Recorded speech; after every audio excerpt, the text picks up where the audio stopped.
नमस्कार, KP express में आपका स्वागत है। मैं हूं आत्मज्योति आर्य। आइए देखते हैं अब तक के मुख्य समाचार। कर्नाटक के मुख्यमंत्री ने कहा कि अंतर्राज्यीय जल विवाद अधिनियम पर फिर से विचार करने का समय आ गया है। बेंगलुरु में आज ओमिक्रॉन के 287 नए मामले सामने आए हैं। अब तक प्रदेश में ओमिक्रॉन के मामलों की संख्या बढ़कर 766 हो गई है। कर्नाटक के मंत्री डॉक्टर के सुधाकर ने कहा, कांग्रेस अपने आंदोलन से मेकेदातु परियोजना को बाधित कर रही है। कर्नाटक मंत्री R Ashok. Vishwaraj sugar industries Karnataka में नए इथेनॉल संयंत्र में 250 करोड़ रुपए का निवेश करेगी। कर्नाटक के नंदिनी दूध की कीमत 3 रुपए प्रति लीटर बढ़ सकती है। कर्नाटक बेलगावी में खसरे के टीके लगने से 3 बच्चों की मौत, 2 स्वास्थ्यकर्मी निलंबित। All India democratic students organisation ने सोमवार को राज्य सरकार से उन गेस्ट लेक्चरर्स की मांगों को पूरा करने का आग्रह किया जो 45 दिनों से अधिक समय से नौकरी की सुरक्षा और अन्य मुद्दों पर विरोध प्रदर्शन कर रहे हैं। एनआरएआई ने सीएम बसवराज बोम्मई को पत्र लिखकर कर्नाटक में रात का कर्फ्यू हटाने का अनुरोध किया है। 3 जनवरी से अब तक 15 से 18 आयु वर्ग के 3.5 करोड़ से अधिक बच्चों को कोविड-19 वैक्सीन की पहली डोज लगा दी गई है। केंद्रीय स्वास्थ्य मंत्री मनसुख मांडविया। 70 साल पहले भारत के लोगों को देश को अंग्रेजों से आजाद कराने का मौका मिला था। आज हमारे पास मौका है बीजेपी से जान छुड़ाने का। यह उस आजादी से भी बड़ी आजादी होगी क्योंकि ये इस देश के टुकड़े करना चाहते हैं। ये हिंदू, मुसलमान, सिख, ईसाई को बांटना चाहते हैं। पीडीपी अध्यक्षा महबूबा मुफ्ती। यूपी इलेक्शन 2022, अगर पति और पत्नी दोनों हैं सरकारी कर्मचारी तो एक की ही लगेगी ड्यूटी। गाजीपुर फूल मंडी में आरडीएक्स भारत के बाहर से दिल्ली तक भेजा गया था। अगर ब्लास्ट होता तो भारी जान माल का नुकसान होना तय था। डोर टू डोर कैंपेन मामले में एफआईआर के बाद बोले सीएम बघेल, चुनाव आयोग ही दिखाए कैसे करना है जनसंपर्क अभियान।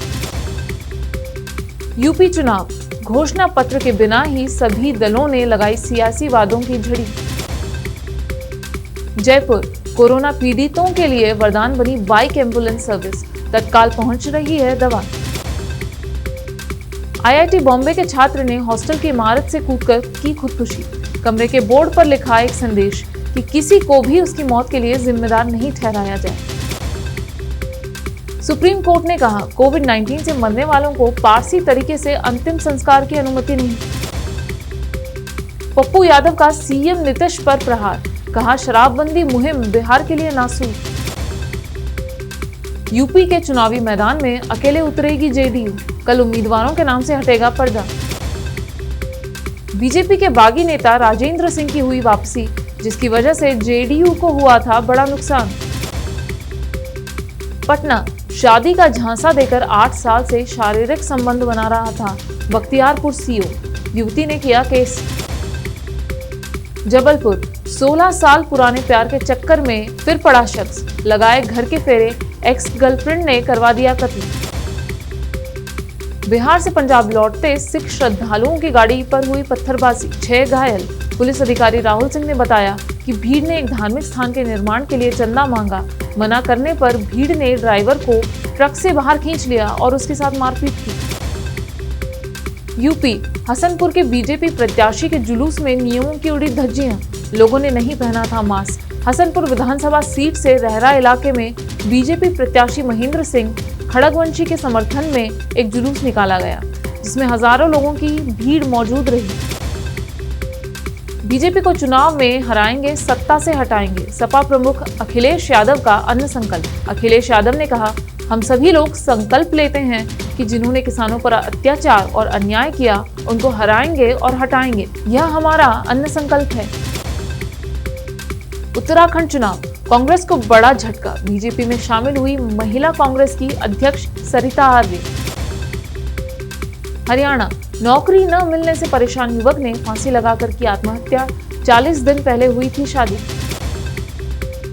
पानीपत, नीरज बवाना गैंग के नाम पर अमेरिका से मांगी गई 25 लाख की रंगदारी, एक आरोपी गिरफ्तार। हरियाणा, रेवाड़ी में बदमाशों ने जोमेटो के डिलीवरी बॉय को मारी गोली, हुई मौत। झारखंड में 14 आईपीएस समेत 865 पुलिसकर्मी हुए कोरोना संक्रमित। पुलिस मुख्यालय में दहशत। केपी एक्सप्रेस में आज इतना ही। खबरों के लिए देखते रहिए केपी न्यूज़ 24/7। धन्यवाद।